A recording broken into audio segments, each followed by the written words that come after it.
Hey everyone, welcome to my channel, and today I'll be reading Todoroki Extruder by H2 Bakugo on Tumblr. So let's get into it. You had heard a lot about the prestigious hero school that was UA. Being a transfer was going to be difficult. You had taken the written exam before you actually transferred. You took a rough copy of the physical exam, and they had stated that they would love to have you at UA. You were excited, yet extremely terrified. Class 1A was in your sight, and thankfully you were being escorted by none other than All Might himself. You were on the verge of panicking, but for the sake of keeping your composure, you stuck it all in. You're gonna do fantastic here, kid. All Might smiled. Class 1A was just chatting amongst one another currently. What's everyone talking about? Mandura asked Oraka.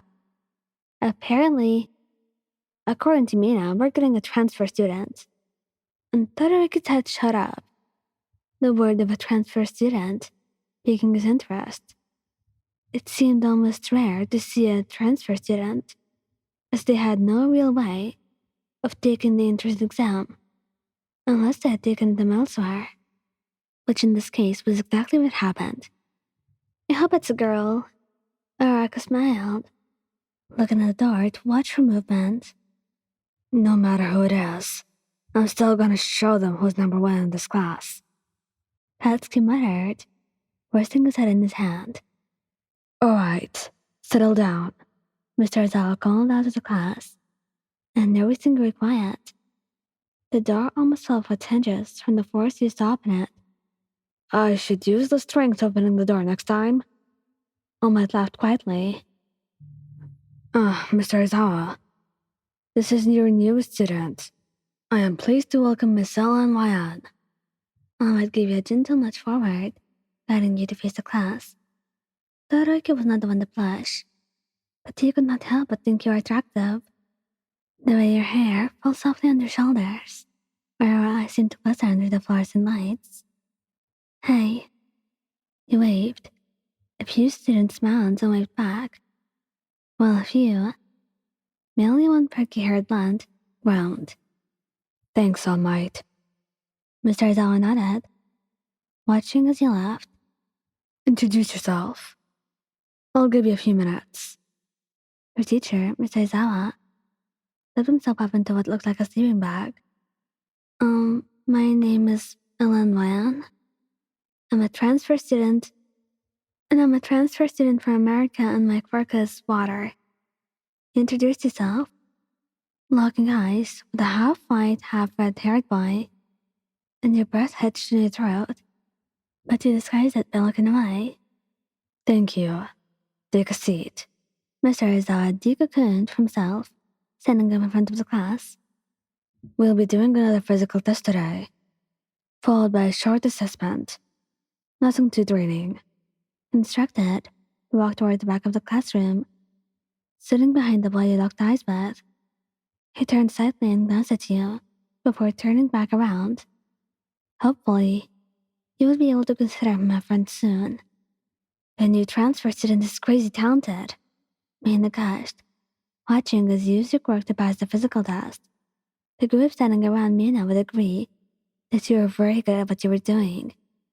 She's very in control, and seems to understand how to use all of her quirk's abilities. Shoto appeared out of nowhere. Geez, Shoto, we need to put a bell on you. Mina laughed. Shoto, I don't think I've heard you say something like that before. Kirishima teased. I've said it, just not to you. Shoto remarked promptly. Hey, Kirishima laughed, and Todoroki looked over at you and watched as he repeated the task in front of you. He made it seem almost too easy. Maybe it was just easy and progressively the test would get harder. But alas, you finished with a high score, almost beating Katsuki, who you had learned to be the blunt kid, who seemed rather irritated by your arrival. When the physical tests were finished, you all headed inside to do your assessment, and you managed to come out on top this time. Katsuki scoring one below you, and a kid named Todoroki, who was a kid inside in front of you, coming in third. It was not any sort of special assessment. Just something to prove your knowledge in better form. Alone, right? Todoroki turned to face you. Yep, you smiled, looking at the cute boy in front of you. You did really good out there today. He complimented you. Thanks. You did really great too. And it showed to Todoroki, right? You made sure you had the right person in mind. You got it.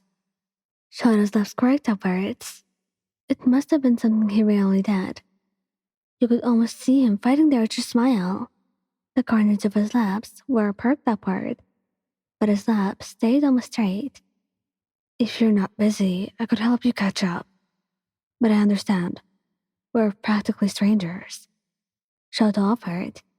You had missed a few lessons and needed some notes to catch up. And the offer did not sound to be so bad. And you'll get to know more about him too. So why not? I would like that, actually. Meet me in the library later? He spoke softly. Library closes early today. So the faculty meeting. I can come to your dorm. He informed you. You nodded and pulled out a sheet of paper. About that, could you help me find it? You said quietly, almost embarrassed. Todoroki's eyes widened ever so slightly, the blush from earlier creeping back onto his cheeks. You were not even trying to be cute or funny. He was genuinely interested in you, and he was curious to know more about you. He already knows from the past few lessons. You really did not miss much. Just the basics, really. But it never hurts to go over them. Shoto handed you his notebook. It was a maroon color, and had the title of the class labeled in the corner in small black marker. You have really amazing handwriting, he complimented, looking up at him with a smile. Thank you. He stuttered. He smiled, but Jed looked away when he did. He watched as you scribbled down the notes, making little side notes and things you did not quite understand. He had not even realized how much time had passed. You had talked to Shoto more, getting to know him, and catching up with topics you learned in class. It was when you yawned that you realized it was pretty late. I'm so sorry. I didn't mean to keep you up so late. You apologized, packing your things back into your bag. It's alright. Besides, I'm glad I could help out and get to know you. You have a lot of potential. Shoto spoke softly, handing you your notebook. Thanks. You blushed, tucking a strand of hair behind your ear. Until next time. Shoto waved, heading out of your dorm. You were excited to see him the following morning, and unbeknownst to you at the time, the following afternoon, when you would sit with him at lunch, as the two of you slowly developed an innocent crush on one another that eventually bloomed into something more. Thank you guys for listening. Don't forget to like, subscribe, and comment. I hope you enjoyed listening to this as much as I did making it. Anyway, goodbye.